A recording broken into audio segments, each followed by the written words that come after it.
Hi hello అండి అందరికీ welcome back to our channel జేకమరి కేఎన్సి. అందరూ బాగున్నారా ఫ్రెండ్స్? ఈరోజు రెసిపీ వచ్చేసి రైస్లోకైనా చపాతీ రోటీలోకైనా ఎంతో టేస్టీగా ఉంటే అరటికాయ టమాటా గుజ్జు కర్రీ ఎలా చేసుకోవాలో చూద్దామండి. చాలా తక్కువ ఇంగ్రీడియంట్స్తో మనం టేస్టీ కర్రీ అయితే ప్రిపేర్ చేసుకోవచ్చు. ఇది పూరీలోకైనా కూడా బాగుంటుంది. మరి వీడియోని అయితే స్కిప్ చేయకుండా లాస్ట్ వరకు చూసి లైక్ ఇవ్వడం అయితే మర్చిపోకండి ఫ్రెండ్స్. మరి ఇది ఎలా చేయాలో చూద్దామా? దీనికోసం నేను ఒక అరటికాయని ఉడికించి పెట్టుకున్నాను. ముందుగా స్టవ్ పైన ప్యాన్ పెట్టుకొని 1 టీ స్పూను ధనియాలు, 1 టీ స్పూను జీలకర్ర, 1/2 టీ స్పూన్ మెంతులు వేసి వేయించుకోవాలి. ఇవి కొంచెం దోరగా వేగిన తర్వాత 1 టీ స్పూను ఆవాలు కూడా వేసి వేయించుకోవాలి. ఇవి ఇలా వేగిన తర్వాత స్టవ్ ఆపేసి వీటిని చల్లారనివ్వాలి. ఇప్పుడు స్టవ్ పైన మూకుడు పెట్టుకొని ఆయిల్ వేసుకోవాలి.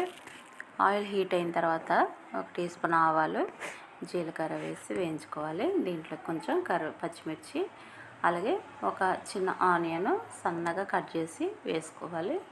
ఇలా సన్నగా కట్ చేసి వేసుకోవడం వల్ల మనకి గ్రేవీ మంచిగా వస్తుంది అనమాట. ఇప్పుడు దీంట్లో కొంచెం కరివేపాకు కూడా వేసి ఈ ఆనియన్స్ని కొంచెం ఫ్రై అవనివ్వాలి. ఆనియన్స్ పచ్చిమిర్చి కొంచెం ఇలా ఫ్రై అయిన తర్వాత దీంట్లోకి 1 టీ స్పూన్ అల్లం వెల్లుల్లి పేస్ట్ వేసుకోవాలి. ఫ్రెష్గా దంచుకున్నది అయితే చాలా టేస్టీగా ఉంటుంది అనమాట ఫ్లేవరు. సో ఇది కూడా కొంచెం వేగనివ్వాలి. ఇప్పుడు ఒక 3 టమాటాలని ఈ విధంగా సన్నగా కట్ చేసుకొని వేసుకొని వెంటనే కలిపేయకుండా మూత పెట్టి ఉడకనివ్వాలి. ఇలా ఒక 5 మినిట్స్ కుక్ అయిన తర్వాత అప్పుడు కలుపుకుంటే మనకి మంచిగా గ్రేవీగా టమాటా అంతా కూడా స్మాష్ అయ్యి మంచిగా వస్తుంది అనమాట. ఈ విధంగా కలిపి పెట్టుకోవాలి. ఇప్పుడు టమాటాలు కొంచెం కుక్ అయినాయి కదా, ఇప్పుడు ఇందులోకి పసుపు, అలాగే కారము, టేస్ట్కి సరిపడా సాల్ట్ వేసుకోవాలి. ఈ కర్రీ కొంచెం స్పైసీగా ఉంటే బాగుంటుంది అనమాట. అరటికాయ కొంచెం చప్పగా ఉన్నట్టు ఉంటుంది కదా, సో ఇలా మనం కొంచెం స్పైసీగా చేసుకుంటే చాలా బాగుంటుంది అనమాట. ఇలా కొంచెం వేగిన తర్వాత అరటికాయ ముక్కల్ని నేను ఒకే అరటికాయ తీసుకున్నాను. దాంట్లో సగమేమో ముక్కలు కింద కట్ చేస్తాను, మిగతాదేమో కొంచెం స్మాష్ చేసుకున్నట్టు చేశాను. రెండింటిని కూడా అందులోకి వేసేసి బాగా కలుపుకొని తగినన్ని వాటర్ పోసుకోవాలి.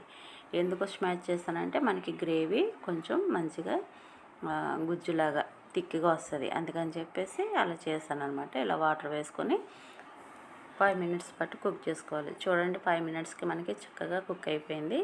ఇప్పుడు ముందుగా మనం వేయించి పెట్టుకున్న ధనియాలు, ఆవాలు ఇది ఉంది కదా, అది మిక్సీ పట్టేసుకొని ఆ పొడి వేసేసుకొని ఫైనల్గా కొత్తిమీర కూడా వేసేసుకొని ఇంకొక 2 నిమిషాల పాటు దీన్ని కుక్ అవ్వనివ్వాలి. చూడండి 2 నిమిషాల్లో మనకి టేస్టీ అరటికాయ గుజ్జు కర్రీ అయితే రెడీ అయిపోయింది.